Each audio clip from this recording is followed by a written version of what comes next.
Thank you. So could we have a motion, please, to adopt the agenda of October the 1st? Councillor Youngberg, Councillor King. All in favor. Thank you. No delegations, no water matters. Practically over. And so we'll go on to correspondence. No correspondence. Bylaws. Report number 3, that would be the zoning amendment bylaw. And I think that's Ms. McKay. Thank you, Mayor McCordoff. So this is in respect of zoning amendment bylaw number 1085.111. The applicant is Hart Buckendall, and the civic address is 9141 Main Street. The applicant is proposing to build a drive-through car wash and oil change service in the Gateway Plaza. The location is shown on attachment number 2 in your report. The proposed car wash oil change building will be located between the existing dollar store and the plaza entrance on Highway 3. The proposed car wash oil change station is also located in Figure 1, and it's in your agenda package. The car wash is to be automated. Okay, with respect to the zoning bylaw, the text amendment is required as a car wash or oil change service station is not currently a permitted use in the C2 shopping center commercial zone. This type of business is, however, permitted under the C3 highway commercial and the C1 downtown commercial zone. Also permits a car wash, but prohibits the use on C1 properties which are abutting Main Street. In accordance with the official community plans, commercial policy, section 10.5, shopping center and service commercial uses should be appropriately directed to general commercial designated properties. The proposed use is in fact in conformance with the OCP. Commercial developments are subject to the commercial development permit area, and the Gateway Plaza is currently associated with 2003 development permit. The current proposal for the car wash and oil change service station will require the issuance of a new development permit. The applicant has provided renderings for the proposed building, and they're in attachment number 3 to your report. The proposed use of the property is in conformance with the OCP policies as it relates to form and character. With the appropriate zoning in place, the Director of Planning and Development Services has the authority to issue the new development permit. The proposed land use would take advantage of the property's strategic location being situated at the gateway of 2 provincial highways across from the tourist center, as well as being in close proximity to 4 service stations. As such, the site-specific zoning proposes a land use commonly associated with a highway commercial destination and would service both the traveling public and local residents. Staff recommends approval as the proposed rezoning will enable a new business to be established in the town's gateway entrance, providing service to both residents and the traveling public. The business will also be established in a vacant, unused portion of the commercial plaza, and planning staff is of the belief that the use is appropriate for the location. A public hearing was held on September 17th. Members of the public raised concern about pedestrian access around the proposed new building.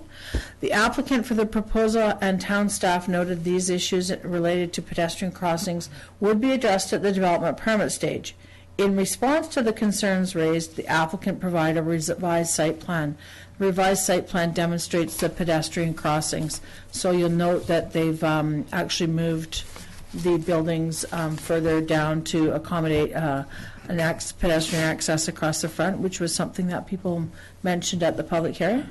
Implications to the community are as follows. Community, to provide an attractive mix of complementary commercial uses to benefit the community and provide service year-round, support continued commercial growth within a limited land base. Organizationally, the Director of Planning and Development Services has been delegated the authority to issue the development permit once the appropriate zoning is in place. No impacts to the budget are associated with this report. Processing of the development permit is the next step. With respect to sustainability, town policy for commercial growth includes avoiding sprawl development and strengthening Esuias as a regional service center. And options before council are that option 1, council adopts zoning amendment bylaw number 1085.111. Option 2, council defers adoption of the amending bylaw. Option 3, council requests further revisions to the bylaw. Or option 4, council recommends any other action deemed appropriate. And staff are recommending option 1. Thank you. Thank you very much. And thank you for adjusting to the concerns that were brought up at the public hearing. Councillor Campbell. Thank you, Mayor McCordoff. I'd like to move that council adopt zoning amendment bylaw number 1085.111, 2018. Is there a seconder for that? Councillor King, thank you. Anyone else would like to speak to this? Councillor Youngberg. Dear Mike. Director McKay. How did we address the issue? How did we address the issue of the people that get into the oil bay and the car wash and decide they're not going to go through, or for some reason the machines break down and they have to go back out? Is that entry, the egress, big enough that someone can go back through that? They can actually exit the building. I know in this particular figure, they put in this garbage can to the, looking at plan view, it would be to the east by the car wash bay. It says garbage, but that's actually an exit. Okay. So this was a plan that they just revised to show how the crosswalk can be accommodated across the front of the building to adjoin to the dollar store, so that there would be continual sidewalk along there and or zebra stripes. Yeah. But we can certainly accommodate that in the development permit phase. Yeah, just because I didn't notice the garbage can there the last time. Okay. So, yeah, that's good. Councillor Rhodes. Thank you, Mayor McCordoff. Just want to ask a rhetorical question. I asked it at the last meeting. Has there been any input from any of the other businesses in the area? Thank you, Councillor Rhodes. No, we've heard nothing from anyone about this. I had a question, Ms. McKay. I'm just wondering if the garbage, the big bin for garbage is behind the dollar store there. Is there room for garbage trucks to get in through there, pick up garbage, and get out? And it would be for both businesses. Okay, That's so part of it too. thank you, Mayor. That's a very good question. So I just want to go back to attachment number 2 to your report. Yes. In fact, thank you, Bran. Just to clarify, you can't actually drive through here. Mm-hmm. The dollar store garbage is here, Yes. and they can come in and pick it up and go back out. And I think somebody mentioned that could be an issue. Will you make sure that you check that and the width of it and so on, or at the, I think it was for the bank, the credit union was Absolutely. concerned, and you will do that when you do the development permit? Yes, definitely. Thank you. Thank you. Anybody else? Okay, so we have a motion on the floor, moved and seconded, that we go with option number 1. All in favor? Thank you. That's carried. Next is the permissive tax exemption bylaw. Is that Mr. Romanko? Thank you. Thank you, Mayor McCordoff. For council to review their permissive tax exemption bylaw under section 224 of the community charter. Each year, council updates their permissive tax exemption bylaw, which is adopted no later than October 31st each year. This tax exemption bylaw would take effect for the 2019 tax year. The permissive tax exemption bylaw has one change to add the Canadian Legion branch number 173. The Canadian Legion has received a grant and aid from Town Council since 2005, exempting the Legion from the municipal portion of property taxes as a grant and aid. This property has been added to the 2019 tax exemption bylaw. The Legion is a non-profit organization that provides for veterans and their families in need, promotes Remembrance Day, and provides essential services in our community. In terms of implications, the community, continuation of providing a permissive tax exemptions by updating and renewing the permissive tax exemption bylaw. No organizational changes, no budget changes. Bylaw needs to be adopted no later than October 31st as per section 224 of the community charter. Sustainability allows for nonprofit organizations and places of public worship to continue to provide service to the town of Ossouz's community. 4 options are provided to council. First being to give first 3 readings of the permissive tax exemption bylaw number 1346, 2018. 2, to remove the Canadian Legion number 173 from the Permissive Tax Exemption Bylaw, number 1346, and give it first three readings. 4, to further amend the Permissive Tax Exemption Bylaw and give it first three readings. And 4, to refer it back to staff for additional information. And staff recommends option number 1. Thank you. Councillor Rhodes? Thank you, Mayor McCordoff. I'll move the recommended option number 1. Seconding that. I had a question. I'm wondering the difference between the Legion receiving grant and aid and receiving the tax exemption bylaw. Is there a difference in the amount of money that's There's involved? no difference in the amount of money. No. It's just a matter of having them on the same On the roll list, as everybody else. Good. Thank you very much.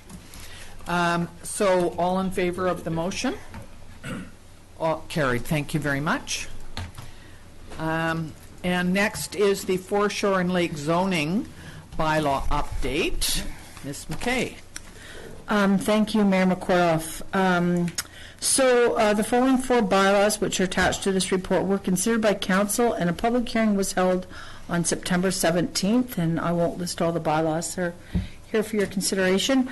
Only the first 2 bylaws, which is an amendment to the Foreshore and Lake zoning bylaw and an amendment to the official community plan, were required to proceed to public hearing.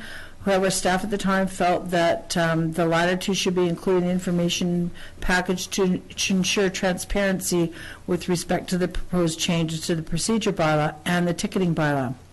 It was intended that all 4 bylaws will be brought forward to council for consideration after the public hearing.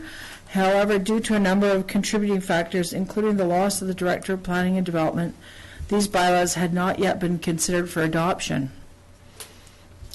Staff therefore recommended that a second public hearing be held, and that second public hearing was scheduled for September 17th, 2018, ironically. So a little overview here for you. In 2017, after 5 years of experience with the Foreshore and Lake zoning bylaw, staff determined it was time to update the bylaw. Council had approved the bylaw in 2012, following public stakeholder recommendations the previous year from the Lake Recreation and Commercial Use Task Force.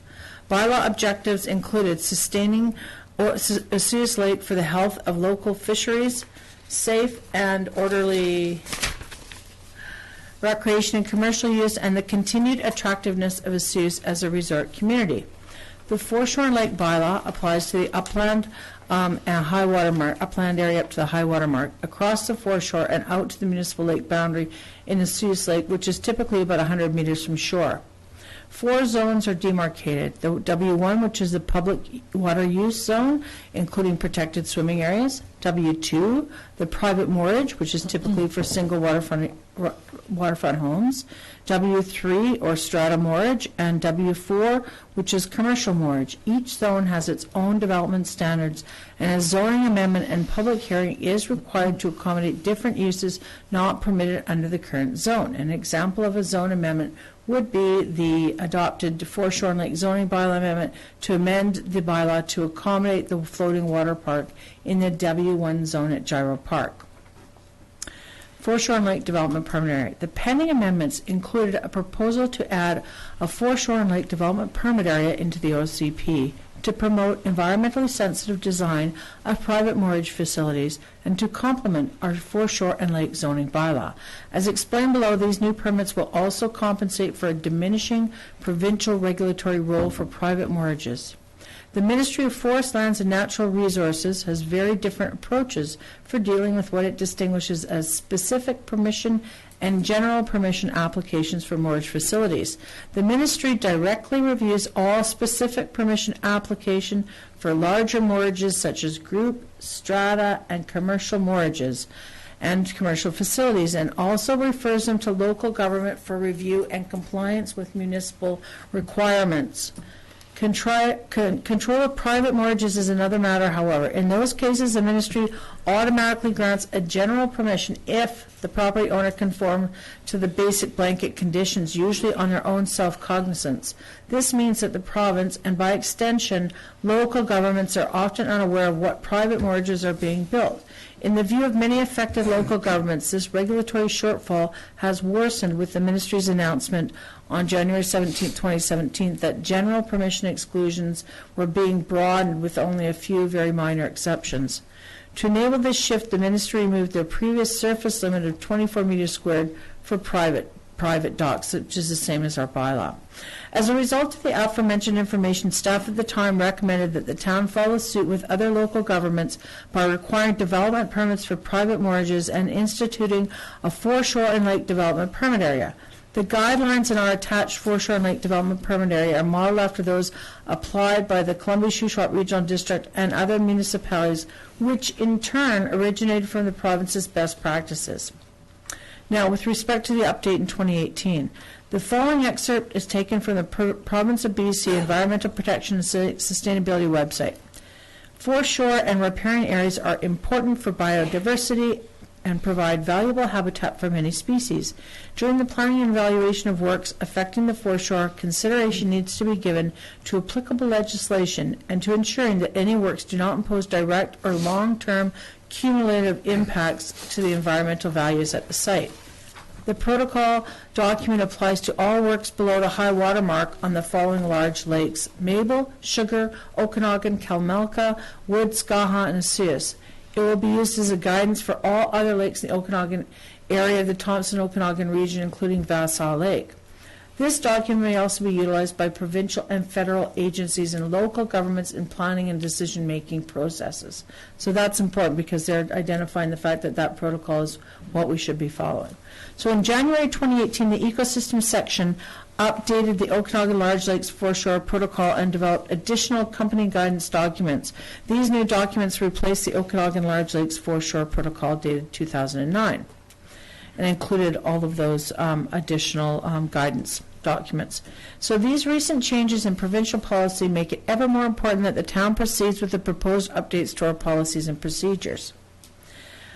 Two small amendments are also required to update our land use procedures bylaw to assist implementing the Foreshore and Lake Development Permit, and these are as follows: to include them under the Director of Planning and Development Services delegated authority from Council for approving development permits, and to add them into the development permit application form. It's noted that a minor development fee of $750 would apply under the land use bylaw section B, as long as the construction value doesn't exceed $1 million, and that's for like single-family home developments. And then lastly, amendments would also be required to update our municipal ticketing information bylaw to add offenses and fines for commencing work without a development permit. Just to clarify, too, existing conditions would be grandfathered. Okay, so that question was brought up at the public hearing. So, with respect to the most recent public hearing, the majority of people in attendance at the public hearing spoke against adoption of the amending bylaw for the foreshore and lake zoning bylaw, as it proposes to restrict the placing of boat lifts in Osoyoos Lake. Specifically, they felt that by requiring that all boat lifts be placed within 0.5 meters of a dock would prevent the continued use of the foreshore as they had been previously using it. Staff explained that the use of the foreshore or group moorage purposes was under the jurisdiction of the provincial government and will not require a town development permit. As such, if the province was willing to support the continued boat lift group use configuration on the foreshore, the town would only be consulted on this matter. The use of the foreshore by the owners of semi-waterfront property was also discussed. Staff explained that in order for the town to grant permits for docks on semi-waterfront parcels, the town would have to apply to the province for a head lease, and this province and direction on this issue would be discussed at future meetings. Impacts to the community are seen as follows. With respect to the community, consistent, clear, and effective regulations will contribute to achieving community foreshore and lake objectives and will create a level playing field for all users. Organizationally, additional demands on the planning and development staff for new development permits are unknown at this time, but should be manageable. Budget development permit fees will help offset the cost of additional town services. Timely actions need to cover off a regulatory shortfall for private mortgages, and with respect to long-term environmental sustainability of Osoyoos Lake, it's a primary concern for our community sustainability plan. So the following options for Council's consideration include a recommendation for third reading for the amendments to the Foreshore and Lake zoning bylaw. and the amendment to the official community plan. The proposed amendments to the land use procedures bylaw and municipal ticketing information system bylaw have been previously granted third reading. So they're already sitting at third reading, the other two bylaws. If council were to proceed with amendments to the zoning bylaw and the OCP, all four bylaws will be brought forward at a future council meeting. And the options are as follows. 1A, the council grants third reading to the Foreshore and Lake zoning bylaw amendment. 1B, that council grants third reading to the official community plan amendment. And option 2, council directs staff to provide additional information. Or option 3, council abandons the proposed bylaw amendments. Staff are recommending option 1. Thank you very much. Third, so we don't need to. And if we do go with option 1, we are going to, do we do them separately? And we're Yes. going to do the official community plan part of it first, and then the zoning bylaw second. Yeah, it's most important when it comes to adoption that you adopt technically the Yes. OCP first, but we're First only and on then the third. other. So thank you very much, Ms. McKay. I think this has been a very confusing issue. We've dealt with it several times, and I think you've explained it very well in here, what's Great. going to go on. Councillor Campbell. Thank you, Mayor McCordoff. Well, kudos for getting through that without a water break. That was impressive. I might have one now. This is an incredibly complex issue. And normally when we read through a report like that, the general public and everybody else, we should have a pretty good understanding of what's taken place in the past and what's recommended moving forward. This is a tough one to get through. So focusing on the public hearing, which was very consistent in the concerns that were brought forth, really two, the idea of whether they can utilize boat lifts in the water. But also as important was if this bylaw gives uncertainty for the future uses of where they keep their boats now. Through your clarification here, do you feel that that clearly addresses the concerns that we heard at the hearing? Thank you. That's a very good question, Councillor Campbell. So basically, I don't normally get those. Sorry. well, you don't have much time left, so. No, it is a very good question. So I'll be honest with you. I think that the use of the foreshore as they're currently using it may be restricted regardless of whether or not we adopt a change to our bylaw. That they need to apply for a new lease, I think it's 2 years from now, and the Crown will make a decision on whether or not that use of the foreshore is appropriate as they see fit. And the alternative is that we take a head lease position. Is that- We can't do that in that particular case because we're not the upland property owners. Right. We can only do a head lease if we're the upland property owners.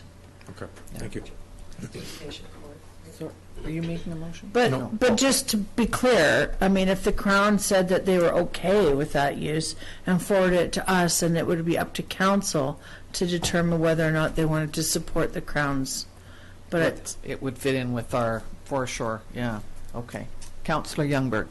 Sure, thanks. I will make the motion that the council grants third reading to official community plan bylaw 1230.20, 2017, being an amendment to incorporate a foreshore and lake development permit area. Thank you. Is there a seconder for that? Councillor King. Now, Councillor Rhodes, did you want to speak to this? I did, but Councillor Campbell asked my Stole your question. thunder? Yeah, no, not really, just asked Oh, the right okay. question. We're being real nice to him today. Are we? Okay, yeah, all right. Councillor King. Thank you, Madam Mayor. I think it's important, though, when we had the open forum about this, that the group there, it's their responsibility to submit to the provincial government to request whether they can stay with what they're doing or not before it even gets to us. So I don't think this has a big impact right now. So we have, it's been moved and seconded that we grant third reading to the official community plan. All in favor? Against? Okay, that was carried. Thank you very much. And now could we deal with the zoning amendment? Is there somebody, Councillor Youngberg, would you like to do that? Sure, I'll make that motion too, that we grant third reading to the foreshore and lake zoning bylaw amendment, number 1294.02, 2017. Thank you. Is there a seconder for that? Councillor Rhodes, anybody wish to speak to this one? Go I ahead. just have a question. Yeah, sure. So Director McKay, are we proceeding then with that head lease on Acadia Court? That's Is that Not part of, sorry, Separate. Councillor Youngberg. It's not before council at this time. We'll bring that You're going to question bring it forward at a later date. Yeah. Okay, yeah, Okay. just asking. No Yeah. problem. So we have a motion to grant third reading to the zoning bylaw. All in favor? Thank you very much. That's carried. Thank you, Ms. McKay. Can I just ask, Sorry, go ahead, sure. Thanks, Mayor McCord. What happens between now and adoption, and when might that be? Do you know offhand? I can tell you when I'm planning on bringing it back, October Okay. 15th. Okay, Okay, that's in 2 weeks. So not much yeah. between now and then, I wouldn't think. Do we still have that, that restriction about gathering new information Yes, between now and then? that stands with after any public hearing. Yeah. That part of it I understand, just receiving a fair amount of pressure from individuals who may not respect that particular part. I'll turn to But the are they bringing new administrator. information, or they're just providing pressure? It's hard to figure out. Yeah, pressure. yeah, Because the operative word is new information. yeah, Yeah. okay. So I would send them in to see Ms. McKay rather than you trying to Yeah, I think they do second guess. periodically. Good. She's the expert. I can Well, assure you, Mayor McCordoff, That they in you see fact do them. come to see me. I'm sure they do. Okay, we voted on that. We're all set. We're done with this one. Thank you very much. Thank you. And we'll go on to the housing agreement, and that is Mr. Rumenko. Thank you. This report is to amend bylaw number 1343.02, 2018, the housing agreement. The near market housing agreement has the following overall direction and principles. The near market affordable housing program will operate in the designated areas of the town of Osoyoos in accordance with the following program guidelines. The program is intended to deliver lower cost near market homes at a subsidized discount below comparable market housing to qualified applicants needing assistance from moving to self-sufficiency. Participating developers will build and help subsidize a required share of modestly priced affordable homes in residential projects as a condition of zoning approval, and will sell them to approved program recipients registered under the NMHA waiting list by the town's Affordable Housing Authority. See Policy 018. The town will encourage developers to take on mixed housing projects by providing them with otherwise unavailable development rights where appropriate, negotiating selective financial incentives. To guard against affordable home recipients receiving windfall profits from public program and to maintain a town's affordable housing pool, they can only resell their units at a controlled profit after a 5-year term from first occupancy.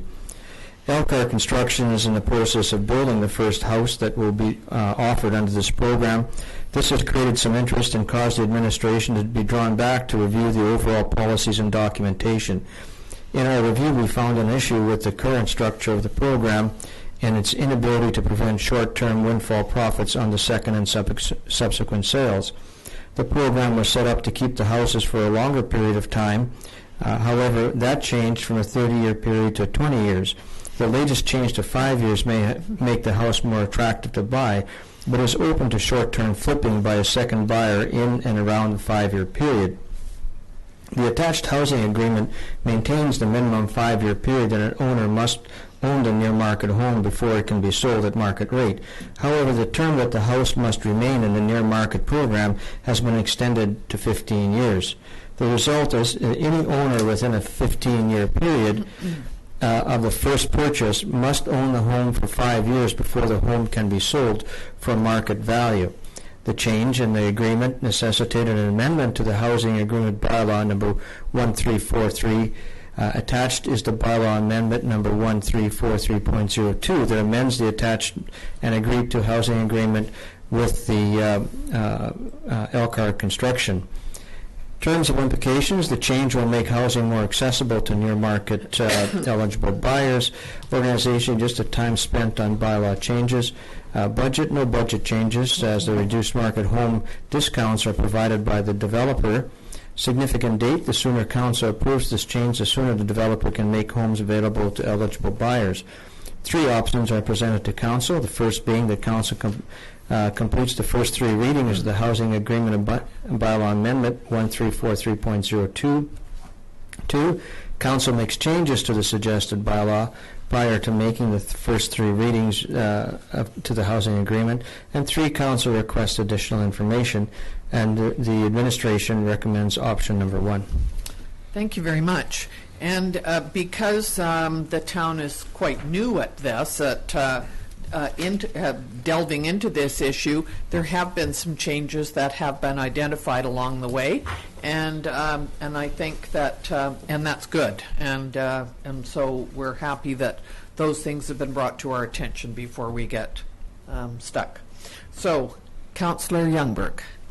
Yes, thanks, Mayor McCordoff. I'm just wondering, in the first paragraph where it states that they can only resell their units at a controlled profit after 5-year term, and then we go down to the overview, and it says own the home for 5 years before the home can be sold for market value.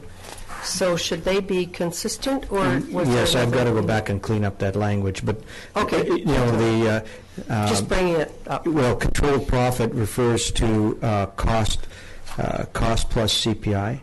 All right. Okay. And then market would be anything after 5 years.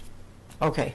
So if they were to sell before the 5-year period? It would be controlled profit Yeah. at cost plus CPI. Okay. Yeah, that's fine. Just clarifying that. It says after 5 years, so. Councillor Rhodes. Thank you, Mayor McCordoff. I'll move to recommended option number 1.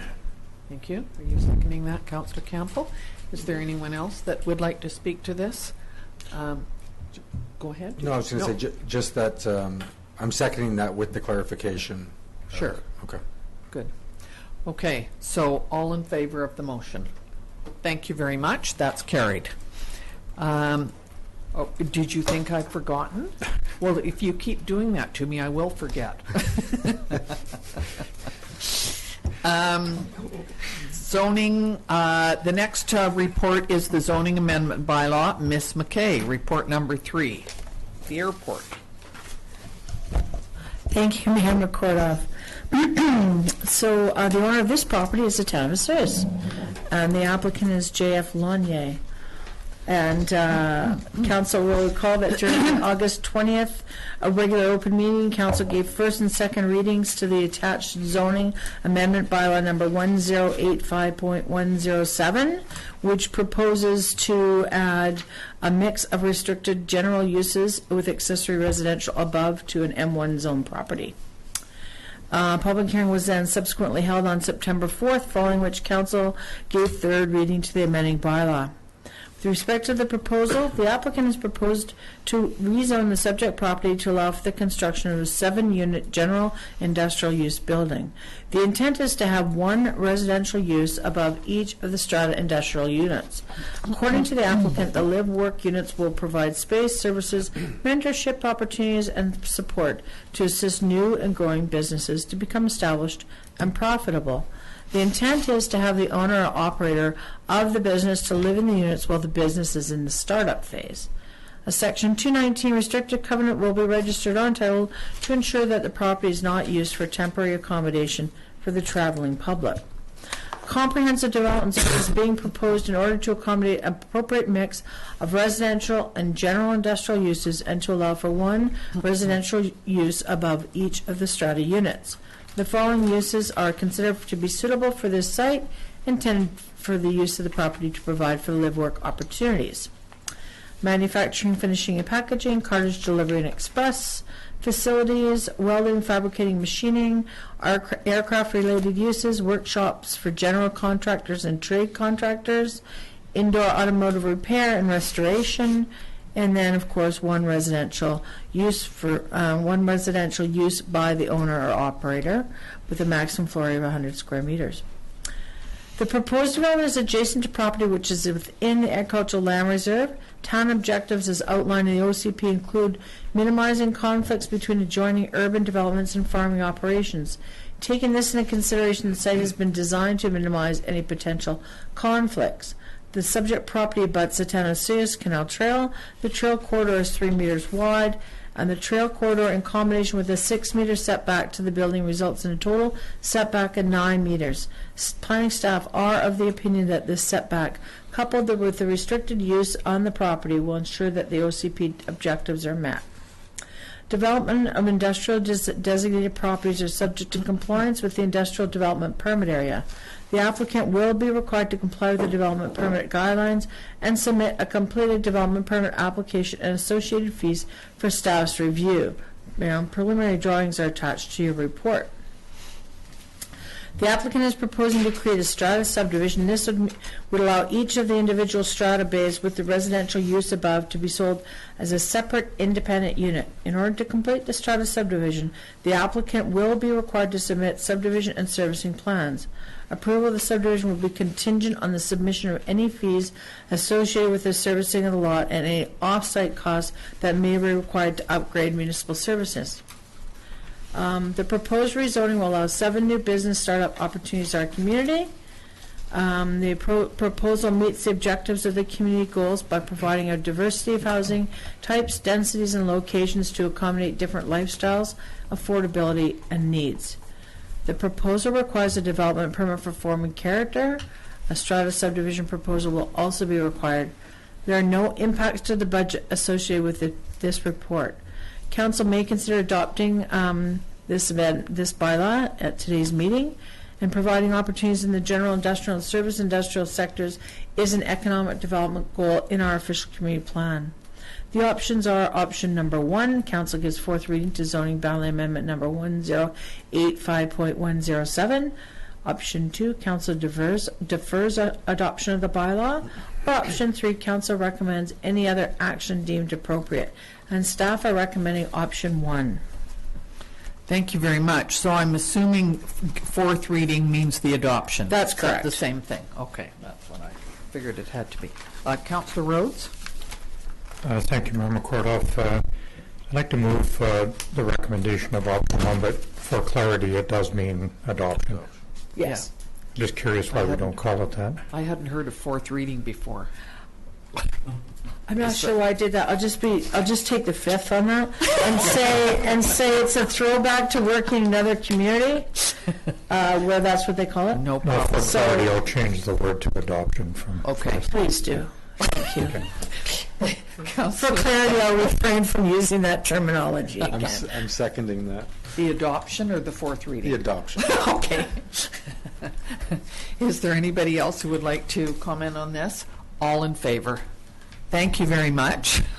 So just so you know, often places they'll say fourth and final adoption. Okay.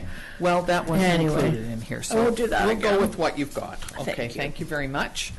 The next is under business, and the first are the council meeting reports for Councillor King and Mayor McCordoff to attend Whistler.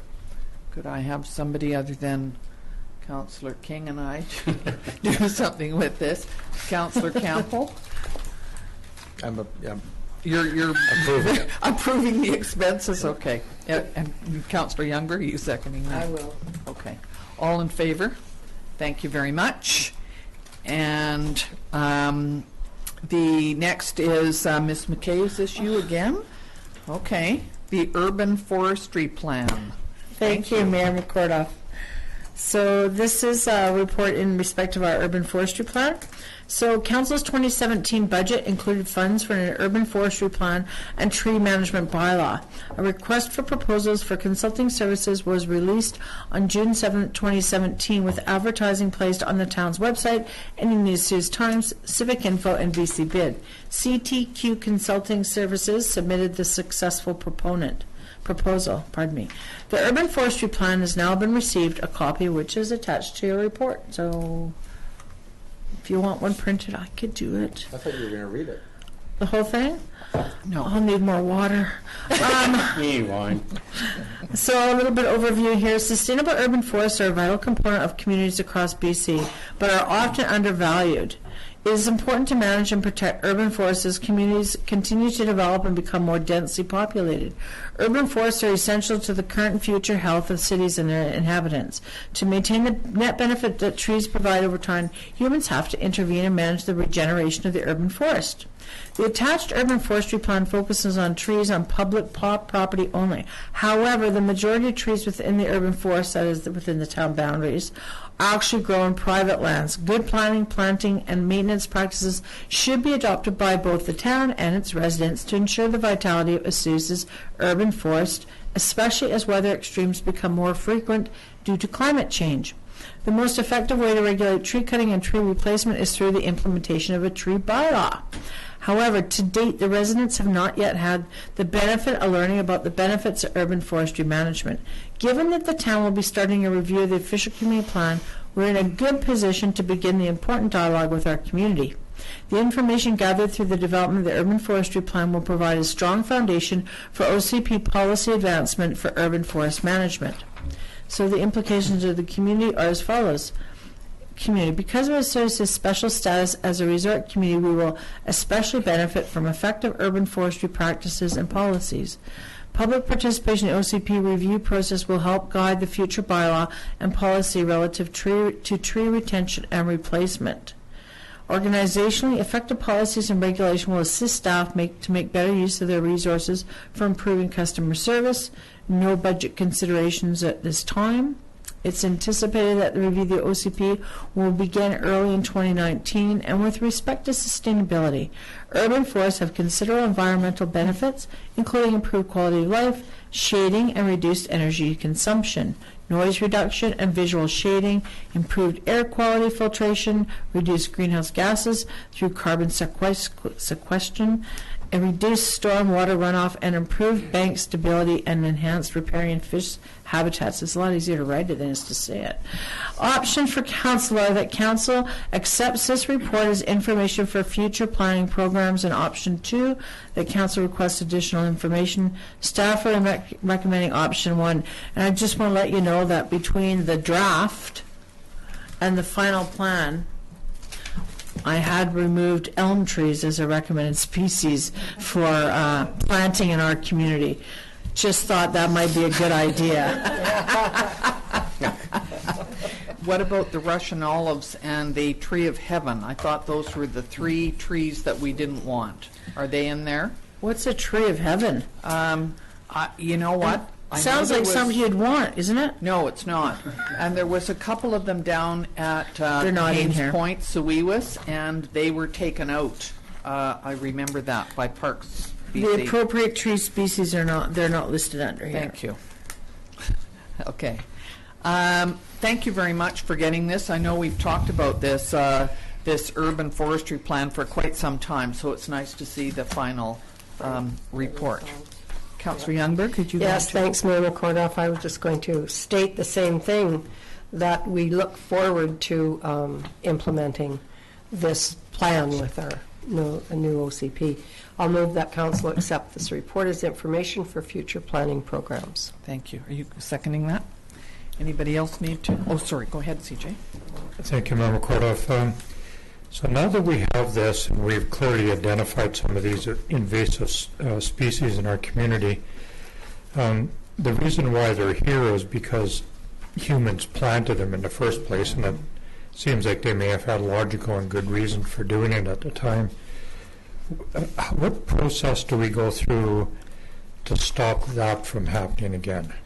Well, if you look sorry, thank you. Good question, Councillor Rhodes. If you look under the recommendation section, the very first thing we identify is education. So that's probably the most important thing that we can do moving forward.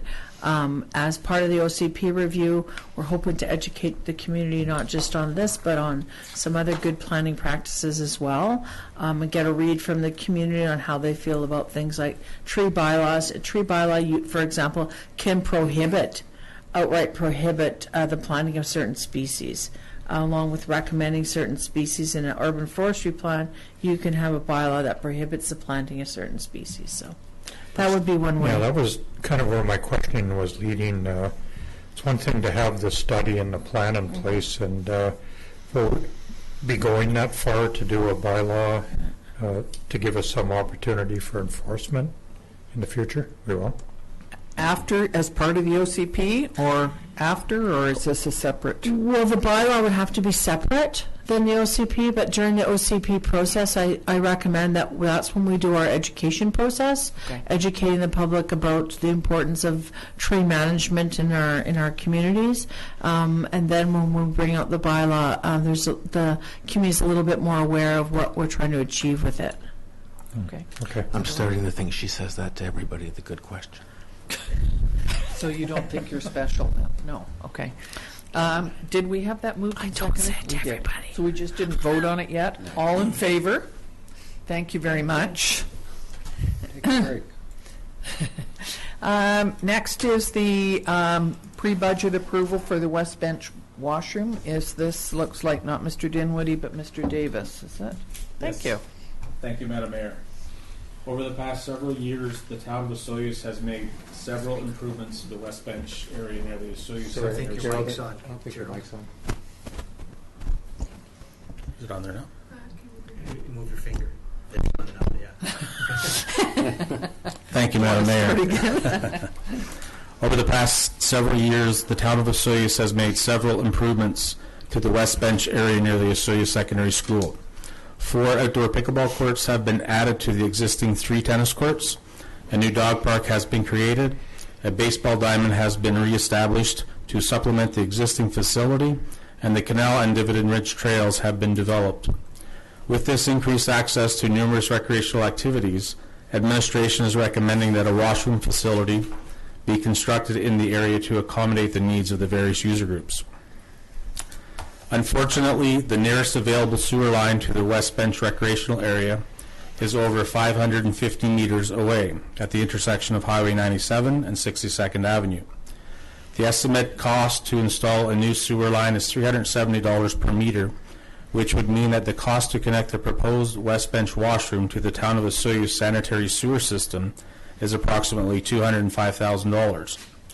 An alternative to this option is the purchase of a prefabricated washroom with a septic tank, which would require occasional cleaning. The Operational Services Department has researched this option and discovered a company who manufactures a washroom facility which would satisfy our requirements. This new facility would have running water, indoor and outdoor lighting, and stainless steel fixtures, and could be potentially delivered to the prepared site by March or April of 2019. However, in order to ensure our place in their production queue, this company would require a $5,000 deposit in October of 2018. The proposed budget and sources of funding for this project are listed below.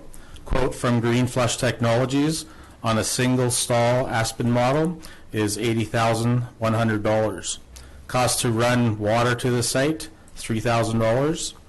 Contingency sum for landscaping and other amenities would be around $4,000, and total anticipated budget $87,100. And of course, the funding sources would come from the remaining budget funds from the West Bench Dog Park at $35,000, our resort municipality funding at $35,000, and reserve funding at $17,100. In terms of implications for the community, improved service for the users of the numerous recreational facilities available in the West Bench area, including the Canal Trail Pathway. Organizational, increased demand on Operational Services Department to clean and maintain another parks washroom facility. The proposed budget for this 2019 capital budget, including sources of funding, was described above. The significant dates: in order to establish a designated place in the production queue for this prefabricated washroom, Town Council would have to approve the allocation of 2019 budget funds as soon as possible. And in terms of options, option 1, Town Council gives pre-budget approval for funding the construction of the West Bench washroom project. Option 2, Town Council does not give pre-budget approval for the construction of the West Bench Washroom project, and this project becomes part of the 2019 capital budget approval process. And Option 3, Town Council requests additional information prior to making a decision, and the recommendation is for option number 1. Thank you very much. I had a couple of questions, Director Davis. It seems to me that you said that the sewer line was quite far away, and does the high school, which seems much closer, not have a sewer line there that that can't be I am not sure. They're not. I didn't know that. I assumed they were. Okay. The other thing is, would this washroom be winterized? In other words, it would be open 12 months of the year? There was discussion of that, but I'm not sure if this particular one is. Well, looking at the specs, it's got heating in it, so it could be. This will be one of our year-round washroom facilities. And it Because sounds the like dog park is it should used be here, with the dog and the park, trail yeah, as well. for sure. Yeah. Okay. Thank you very much. Councillor Rhodes? Thank you, Member Kordoff. I'll move the recommended option number 1.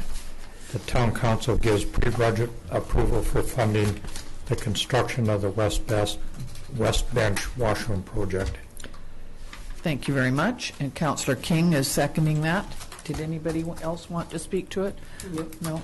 I don't know how we ever missed this before. It seems like a logical one. It wasn't part of our town washrooms, was it? I mean, we had a couple others on the go, but not this one that I remember.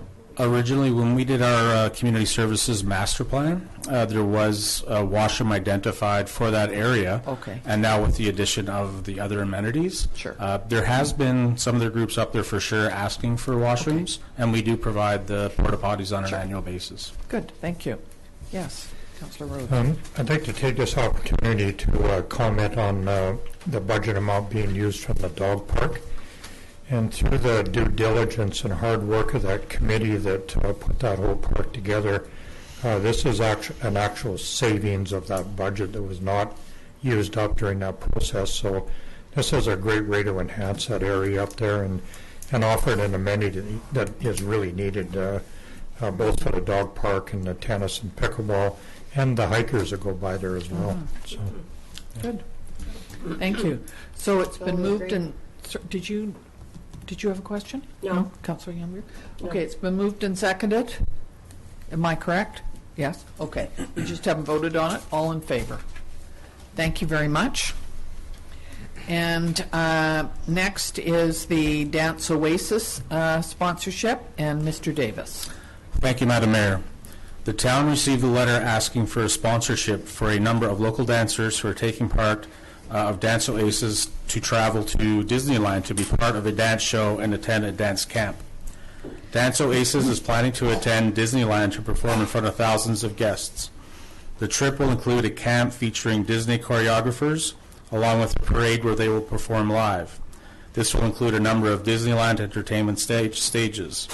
As part of this trip, the dancers will also attend a dance camp in Los Angeles.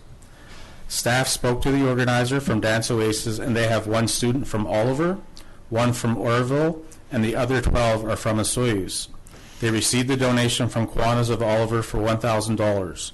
They are currently looking to raise another $5,000 to cover expenses. They didn't ask for a specific amount, but they have raised $15,000 to cover the cost for the actual program and costumes. They need financial assistance to cover the flights and accommodations. The flight per child is $572, and accommodations for 7 nights per child is $310. They have organized a number of fundraising events along with bottle drives, yard sales, and car washes. Any type of sponsorship would be appreciated. Staff had an opportunity to bring this request to the Community Services Advisory Committee on September 25th. The committee thought that it was an exceptional opportunity for the young dancers to be part of this experience, but wasn't sure it should be supported financially. The town has a policy for teams and individuals who are competing at a provincial level or higher. Teams can qualify for up to $500, and individuals can receive up to $200. A motion was presented to make a recommendation for council not to approve funding for this request. It was approved unanimously. They didn't feel that the funds that are allocated in the policy would qualify the group for support, as they are choosing to be part of this on their own, and the studio is a for-profit business. In terms of implications for the community, having representation from our community at this venue is prestigious, but supporting it financially may not be in the best interest of the community. In terms of budget, any financial assistance, potentially up to $500. Significant dates, obviously ASAP. I believe this is starting, and they needed it for November the 13th to the 20th. And the options before council. For council to support this request by providing funding of up to $500 to assist with flights and accommodations. Option 2, for council to support this request by donating town paraphernalia such as pins or baseball hats to help showcase the town of Osoyoos. Option 3, for council to support this request by providing a token amount of up to $100. Option 4, for council to sponsor one of the participants who qualifies for financial assistance. And option 5, for council not to provide funding for this request. And the recommendation is options number 2 and number 3. The girls who are taking part in this program have worked diligently in raising funds. They have also been practicing this routine for over a year. They are taking part in a program that will have lifelong impacts and may create exposure for their future. Even though this isn't a competition where they have to qualify, they will have to meet standards once they are in Disneyland to take part in certain aspects of the program. If council chooses not to support this request, there are other financial opportunities such as Spirit of the Games and Jumpstart that may be applicable. Thank you very much. Councillor Campbell. Thank you, Mayor McCordoff. I'm going to speak against the recommendation, and bear with me. I'll talk specifically to some of the other funding opportunities. Jumpstart isn't an option for this type of endeavor. Spirit of the Game heavily supports a lot of these dancers that take part in these classes at the studios and is not in a financial position to step outside of its mandate for this particular purpose. What I do want to say, though, is I understand where the committee stands on competition, and if I'm being honest, I care less about competition and more about opportunity. And what I see are the kids that have worked extremely hard for an incredible opportunity to represent themselves in our town. I'm equally as proud of the parents and everybody involved in the studio for the amount of work they've done fundraising to ensure that these kids get that opportunity, from car washes to events, from bottle drives, and really doing everything in their power to raise all the funds necessary to do this. You know, when I think about why we do these things, whether it's through grant and aid or whether it's Spirit of the Game doing it or Jumpstart, we do it to give kids an opportunity. We do it to reward hard work and to make sure that we can, you know, ensure that kids have these opportunities and memories that'll last a lifetime based on putting in discipline and hard work. To me, that's more important than whether something's competitive or not.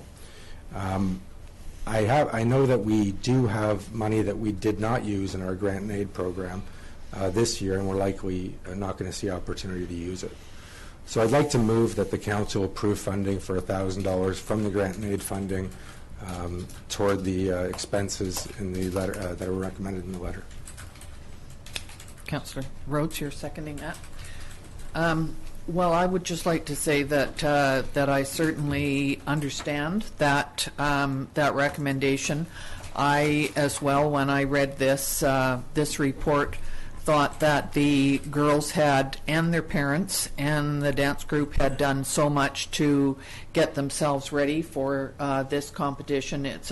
They've been planning it for over a year, and I think if we can support them in a way like we do other teams, then I'm certainly in favor of that. Councillor Youngberg?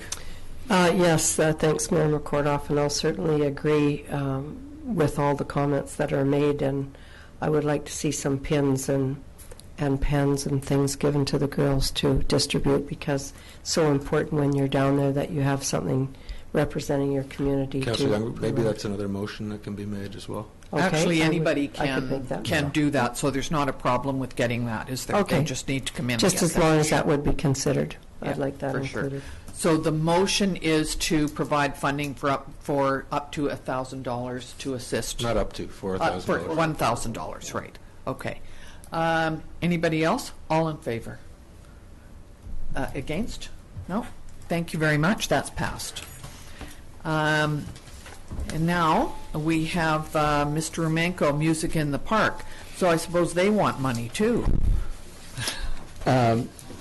This is Music in the Park 2019 funding request. Music in the Park is organized by 3 volunteers entitled the Three Amigos and has received funding from the Town Resort Municipality Initiative program for 4 years. This program also supports the Piano in the Park program. Last year's accounting and program report is provided for Council's review. It is noted that the report approximately 575 volunteer hours have been put into organizing the event. The Three Amigos are requesting funding to support the 2019 program and have requested an increase to $15,000. An increase in funding will enable the organizers to bring more 4 or 5-piece entertainment groups to their shows. The request for funding is a significant increase over last year's approved amount of $10,000. However, the organizers will be faced with increased costs to provide the same level of entertainment, and they are looking to increase the quality provided to the community and its visitors. In terms of implications, community, the service provided by the organizers is enjoyed by local residents and visitors. It will appear that the better quality entertainment is bringing out more people. None to our organization. The budget, $15,000 in funding for this project, is available in the 2018 Resort Municipality Budget Plan. In terms of significant dates, approval of this funding will enable organizers to start planning the 2019 program. In terms of options, 4 options are presented for Council. 1, Council approves the organizers' request for $15,000 to enable the 2019 program. 2, Council denies the organizers of Music in the Park request for $15,000 to enable the 2019 program and provides another amount. 3, Council denies the organizers of Music in the Park request for $15,000 and provides no funding to enable the 2019 program. And 4, Council requests additional information, and the administration recommends option number 1. Good, thank you. Councillor Rhodes. Thank you, Mayor McCordoff. Well, 2 really good, positive, feel-good agenda items in a row. Very happy to recommend option number 1. Thank you. Councillor Campbell. Second, yes, I do see one of the organizers here in the audience, and I'll have to say that Janice puts in a great deal of time and energy into doing this, as well as the piano, as well as the market. So we certainly appreciate volunteers and people who work hard in this town, so I could certainly support this as well. So, did you want to speak? No. I actually just wanted to stress and reiterate what you said. I mean, we've watched this program over the last few years grow and build and seen attendance double and triple over the last few years. And the few organizers that are behind it, and it's a lot of work to put these together and find the right talent and make sure it's successful. So a ton of volunteer work goes into this, and we're very, very appreciative. Absolutely, and fortunately, maybe because of this and a couple of other things, we have several different music venues in this town on any weekend, and that obviously brings tourists and brings out a lot of our locals to enjoy it as well, because since it comes out of this funding, it's free, so you don't have to pay for it. So we certainly appreciate having this available. So we've had it moved and seconded, have we? We just haven't voted on it. All in favor of option 1? Thank you very much. That's carried. Next is a notice of motion. Oh, we do have something here? No, we don't. It's a different motion. So we'll go to general net payroll and Sun Bowl Arena financial accounts. and to report on expenditures up to October 1st, 2018. Representing balances in the following funds: general cash requirements of $567,053.79, Sun Bowl cash requirements of $5,925.94, and those will be done by consensus, and net payroll accounts of $89,412.20, and that is for information. Thank you. And next is the minutes of the Accessibility and Age-Friendly Committee. And I'm thinking Councillor King or Director Davis, would you like to say anything about this particular meeting? I see you've had one and you have another one scheduled. Yes, thank you, Madam Mayor. We did meet. All members of our committee were there, except one person, and they were quite excited to get started, especially to make some improvements on items that we can do in the really near future as part of the budget that was already approved this past year. And we do have another meeting for Thursday. We've looked at the age-friendly plan, and we will also look at our accessibility audit and bring forward those items at our next meeting on Thursday. Good. Thank you. Now, I see that Mike Stiles is the co-chair. Who's the other co? Is that you? That would be me, yes. Okay, that's what I thought. Didn't see that. Thank you very much. Could we have a motion, please, to accept this? Thank you. Councillor Rhodes, Councillor King, all in favor. Thank you. And next is our CAO report. Thank you, Mayor McCordoff. Just a few of the activities of the administration over the last couple of weeks, starting first in Community Services. Community Services Advisory Committee held a meeting last week. This was their final meeting until a new committee is selected following the municipal election. Information will be posted and circulated for interested people to be part of the committee. The Age-Friendly Recognition Program application has been submitted to the Ministry of Health. The boat trailer parking lot will be closed at the end of September. And upcoming programs include wood carving on October 10th to 12th, archery the 23rd of October, and on October 15th we will be installing lights in the gymnasium and flooring in the weight room. During this period, the weight room and gymnasium will be closed for the day, and information will be posted. In the corporate services, election preparation continues and has been very consuming. As you look around the office, all those containers had to be checked and rechecked and moved around. Aside from the election, 2 new relief recreation facility attendants were hired. Posting is out for a senior planner position, and some MTI ticket follow-ups, and also one Freedom of Information request is being dealt with. Planning and Development, the Town Center Renewal Action Plan Public Workshop was held with what we feel is a big success, over 50 people in attendance with some very positive feedback, and summary of the information is available to the public. Yearly fire inspections are underway, hotels and schools priority, and inquiries continue on larger scale development. Proposals are ongoing. Just an update in terms of our building permits. As of the 28th of September, we've had 74 permits issued for a value of construction of $13.8 million. Last year at this time we had issued 64 for $10.2 million. So we're having a better year than we had last year, and we know that there are several developments that are in the queue that may not make it for this year's numbers, but still very, very encouraging. In terms of public works, work continues on the realignment of 89th and Kingfisher, which began on September 24th.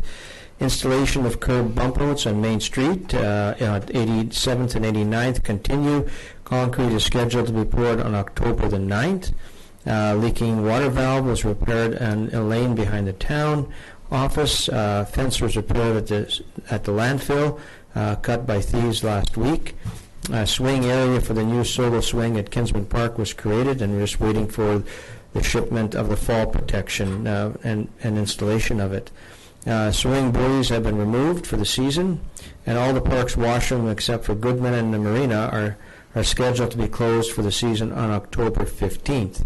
The third quarter meeting of the Traffic Safety Committee was held on the 26th of September. Myself continue to work on next steps with the Conconi Lands, met with the Child Care Center to discuss grant funding availability, currently reviewing 5 proposals received for the Fire Department Strategic Plan Development, and I'll be meeting with the Fire Department officers on Thursday to make a final decision on the consultant selection. And also had a meeting of the Medical Feasibility Study Committee and reviewed the final report, which was presented at today's Committee of the Whole meeting. And that's my report for today. Thank you. Thank you very much. Could we have a motion? Thank you, Councillor Campbell, Councillor King, that we accept that report. All in favor? Thank you.